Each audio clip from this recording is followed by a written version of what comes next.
ಮನೆ ಮೇಲೆ ಮನೆಯವರ ಮೇಲೆ ನಿನಗೆಷ್ಟು ಕಾಳಜಿ ಇದೆಯೋ ಅಷ್ಟೇ ಕಾಳಜಿ ಬಾಬನಿಗೂ ಇದೆ. ನಮ್ಮೆಲ್ಲರನ್ನು ಕಾಯೋ ರಕ್ಷಾ ಕವಚ ತರ ಬಾಬಾರ ಆಶೀರ್ವಾದ ಈ ಮನೆ ಮೇಲೆ ಎಲ್ಲಿ ತನಕ ಇರುತ್ತೋ ಅಲ್ಲಿ ತನಕ ನೀನು ಆತಂಕ ಪಡೋ ಅಗತ್ಯನೇ ಇಲ್ಲ. ನೋಡ್ತಾ ಇರು ನಿನ್ನ ತಂತ್ರಗಳನ್ನ ಹೇಗೆ ವಿಫಲ ಮಾಡ್ತೀನಿ ಅಂತ. ಈ ಗಿಳಿನ ಬಲಿ ತಗೊಂಡು ಎಲ್ಲ ಶಕ್ತಿಗಳನ್ನ ಮತ್ತೆ ಹೇಗೆ ನನ್ನ ವಶಪಡಿಸ್ಕೋತೀನಿ ಅಂತ.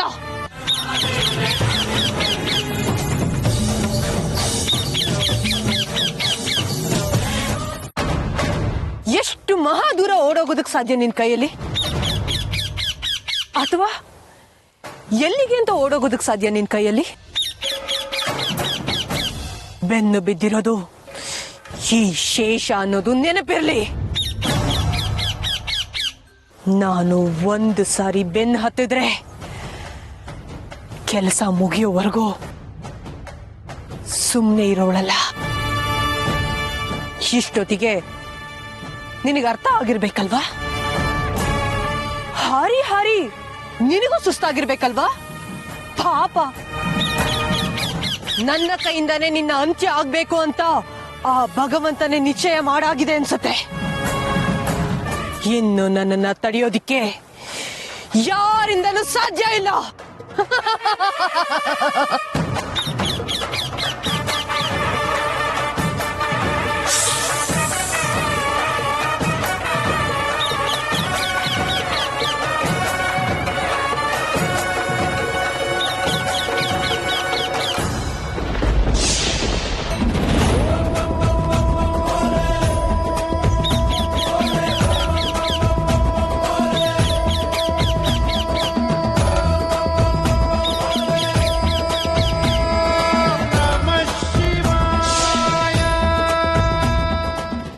ಸದ್ಯ ಎಲ್ಲಿ ಮತ್ತೆ ನಮ್ಮ ಅರ್ಜುನ ಅಮೃತ ಪ್ರಸ್ತಾವ ಮುಂದೆ ಹೋಗುತ್ತೋ ಅಂತ ಗಾಬರಿ ಆಗಿತ್ತು. ಹೌದೇಮ್ಮ, ಬಾಬಾ ಈ ಮನೆಗೆ ಬಂದು ನಮ್ಮ ಮನಸ್ಸಿನಲ್ಲಿರೋ ಆತಂಕನೆಲ್ಲ ದೂರ ಮಾಡಿದ್ರು. ಇನ್ನು ಮುಂದೆ ನಾವು ಯಾವುದಕ್ಕೂ ಹೆದರ್ಕೋಬೇಕಾಗಿಲ್ಲ. ಒಳ್ಳೆಗಳಿಗೆ ನಮ್ಮನೆ ಕಾಲಿಡ್ತಾ ಇದೆ. ಇನ್ನು ಮೇಲೆ ಈ ಮನೇಲಿ ಏನಿದ್ರು ಬರೀ ಸಂತೋಷನೇ.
ಅಮ್ಮ,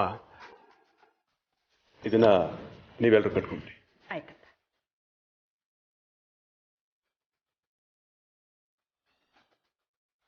ಅಜ್ಜಿ, ಇದೆಲ್ಲ ಬೇಕಾ?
ಆ ಗಳಿಗೆ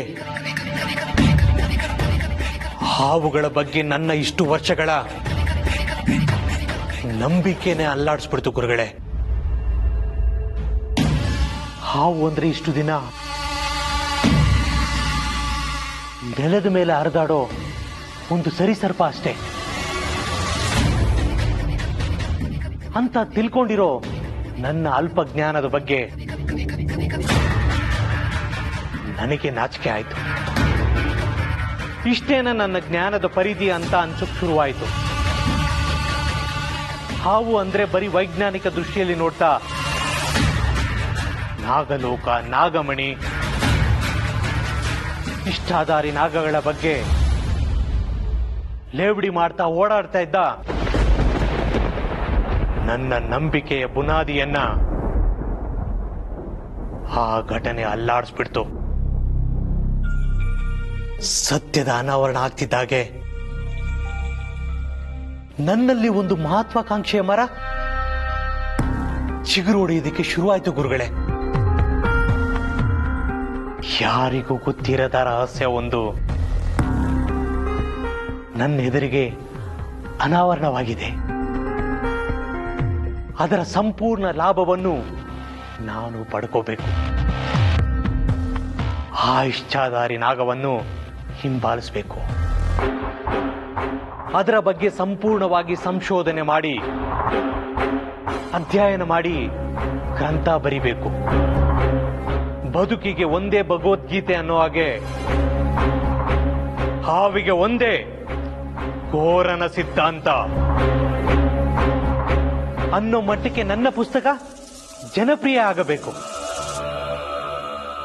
ಪ್ರಖ್ಯಾತಿ, ಸಂಪತ್ತು ನನ್ನ ಕಾಲ ಕೆಳಗೆ ಬಂದು ಬೀಳಬೇಕು. ಹಾವುಗಳ ಲೋಕದ ಸಕಲ ರಹಸ್ಯವನ್ನು ಬಲ್ಲ ಪಾರಂಗತ ನಾನಾಗಬೇಕು. ಈ ಎಲ್ಲ ಆಸೆಗಳು ನನ್ನಲ್ಲಿ ಕ್ಷಣದಲ್ಲೇ ಬೇರೆ ಊರು ಬಿಟ್ಟು ಗುರುಗಳೇ.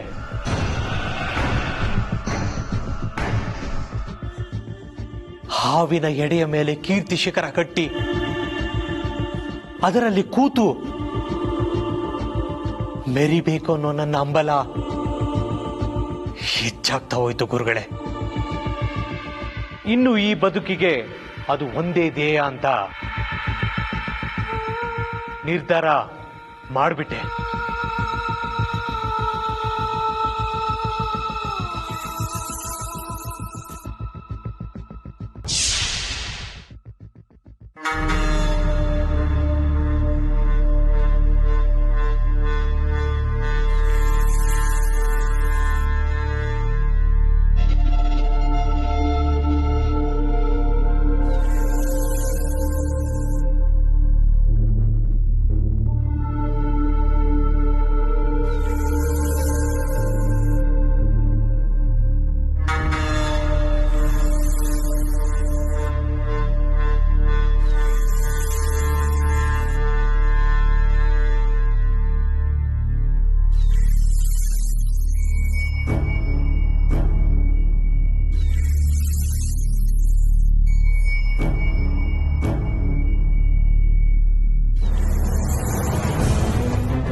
ಯಾರೋ ನೀನು?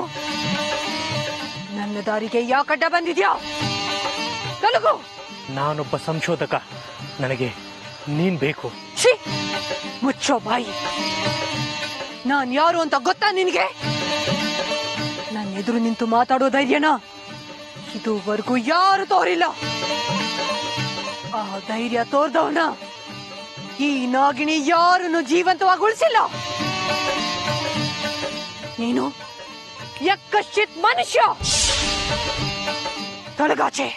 ಇವನು ಘೋರ, ಗೋರಖನಾಥ್. ಹಿಡಿದ ಕೆಲಸ ಮುಗಿಯವರೆಗೂ ಪಟ್ಟು ಬಿಡೋನಲ್ಲ. ನೀನು ಯಕಶ್ಚಿತ್ ಹಾವು. ಈ ಘೋರನ ಮಾತಿಗೆ ಎದುರು ನಿಂತವ್ರ ಗತಿ ಏನಾಗತ್ತಂತ ನಿನ್ ಗೊತ್ತಿಲ್ಲ. ಸುಮ್ಮನೆ ನಡಿ ನನ್ ಜೊತೆ. ಈ ನಾಗಿಣಿಗೆ ಸವಾಲ್ ಹಾಕೋಷ್ಟು ಬಂಡನ ನೀನು? ನಿನ್ನ ಬಂಡತನನ ನೋಡಿ ಆಶ್ಚರ್ಯ, ಕೋಪ ಎರಡು ಒಟ್ಟಿಗೆ ಬರ್ತಾ ಇದೆ. ಸುಮ್ಮನೆ ಮಾತಲ್ಲೇ ಹೇಳಿದ್ರೆ ಕೇಳೋನಲ್ಲ ಅಲ್ವಾ ನೀನು?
ಆವತ್ತು ಹೋದ ಕಣ್ಣಿದು.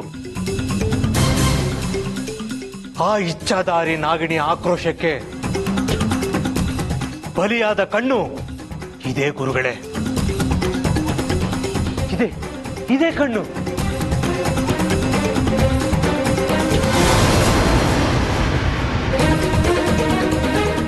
ಆವತ್ತಿಂದ ಇವತ್ತಿನವರೆಗೂ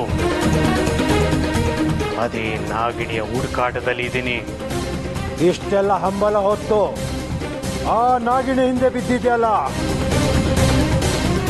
ವೇಳೆ ಆ ನಾಗಿಣಿ ನಿನ್ ಕೈ ಸಿಕ್ಕರೆ ಏನು ಮಾಡ್ತೀಯ ಘೋರ? ಕೊಚ್ಚಾಕ್ತೀನಿ.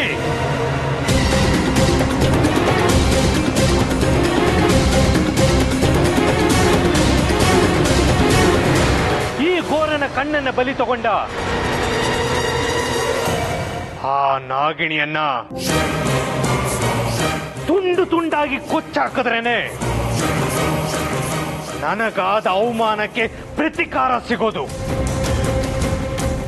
ಈ ಘೋರನ ಕೋಪದ ಜ್ವಾಲೆಗೆ ನನ್ನ ಕಣ್ಣನ್ನ ಕಿತ್ತ ಪ್ರಾಯಶ್ಚಿತ್ತಕ್ಕೆ ಅವಳ ಇಡೀ ಜನ್ಮ ಬಲಿಯಾಗಬೇಕು. ಅದು ನನ್ನ ಕೈಯಲ್ಲಿ.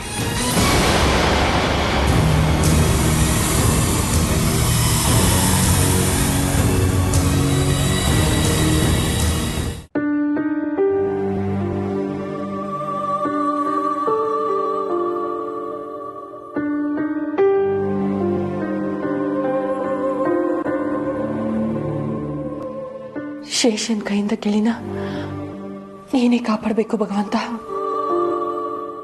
ಅಲ್ಲೇನಾಗಿರುತ್ತೋ ಏನೋ.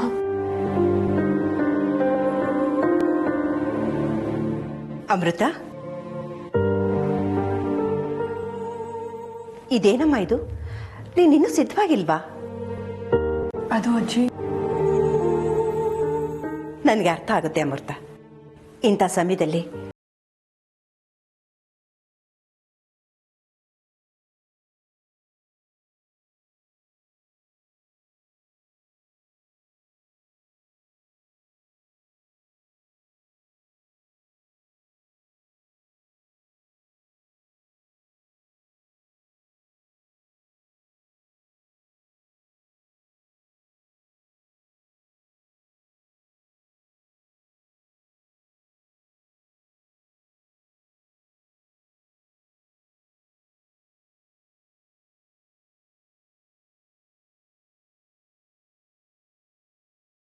ಅಂತ ಹೆದರ್ಕೋಬೇಕಾಗಿಲ್ಲ.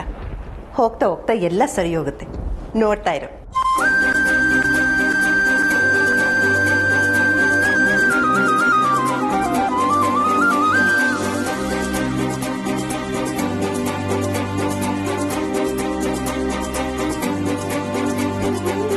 ನೀವೆಲ್ಲ ಎಷ್ಟು ಸಂಭ್ರಮದಲ್ಲಿದ್ದೀರಾ, ಆದ್ರೆ ನನ್ನ ಆತಂಕ ನನಗ್ ಮಾತ್ರ ಗೊತ್ತು.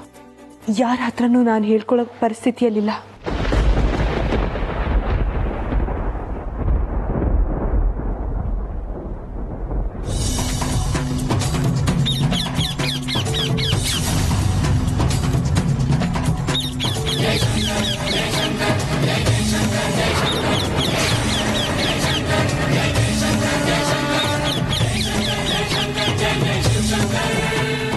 ಈ ಗಿಳಿ ಯಾಕೋ ಶಿವಲಿಂಗನ ಬಿಟ್ಟು ಬರೋ ಹಾಗೆ ಕಾಣಿಸ್ತಿಲ್ಲ.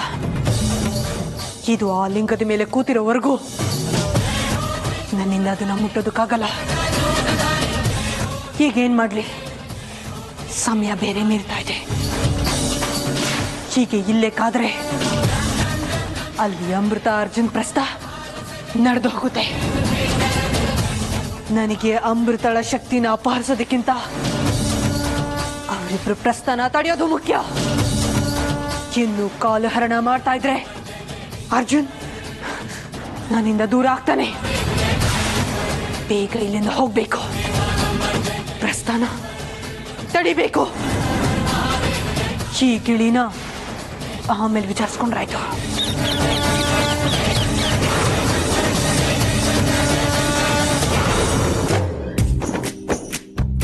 ಎಷ್ಟು ಮುದ್ದ ಕಾಣ್ತಿದ್ಯಾ, ನನ್ನ ಕಣ್ಣೇ ಬೀಳುತ್ತೆ.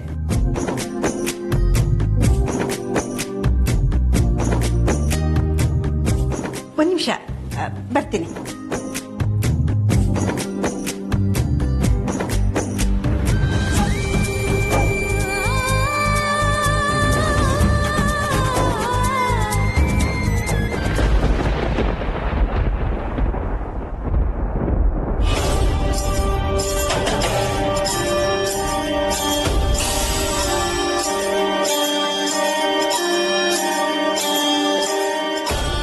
ಶೇಷನ ಗಮನಿಸ್ತಾ ಇದ್ರೆ ಅವಳು ಹೋಗಿದ ಕೆಲಸ ಆಗಿಲ್ಲ ಅಂತ ಅನ್ಸತ್ತೆ. ಗಿಳಿ ಸುರಕ್ಷಿತವಾಗಿದೆ ಅನ್ಸತ್ತೆ. ಅಂತೂ ಆ ಭಗವಂತ ನನ್ನ ಕೋರಿಕೆಯನ್ನ ನೆರವೇರಿಸ್ಬಿಟ್ಟ. ಓಹೋ, ಏನಿವತ್ತು ನಮ್ಮ ಹುಡುಗಿ ಮುಖದಲ್ಲಿ ಇಷ್ಟೊಂದು ಸಂತೋಷ ಕಾಣ್ತಾ ಇದೆ.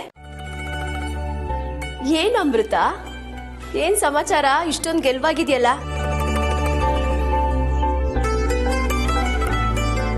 ಹ್ಞೂ ಹೇಮ, ಇವತ್ತು ಇವಳು ದಾಂಪತ್ಯ ಶುರುವಾಗ್ತಾ ಇದೆ. ಇವಳು ಮುಖ ನೋಡು, ಒಳ್ಳೆ ಮಲ್ಲಿಗೆ ಹೂವಿನ ತರ ಅರಳಿದೆ.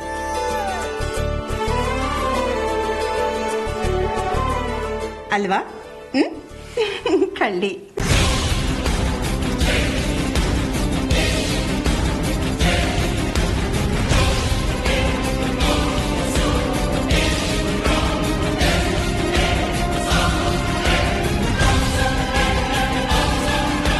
ಅತಿಯಾಗಿ ಬೀಗ್ಬೇಡ ಅಮೃತ. ನಿನ್ನ ಗೆಲ್ಲೋದಕ್ಕೆ ನಾನು ಬಿಡಲ್ಲ. ನಿನ್ನ ಪ್ರಸ್ತಾವನ ತಡೆದೇ ತಡಿತೀನಿ, ನೋಡ್ತಾ ಇರೋ.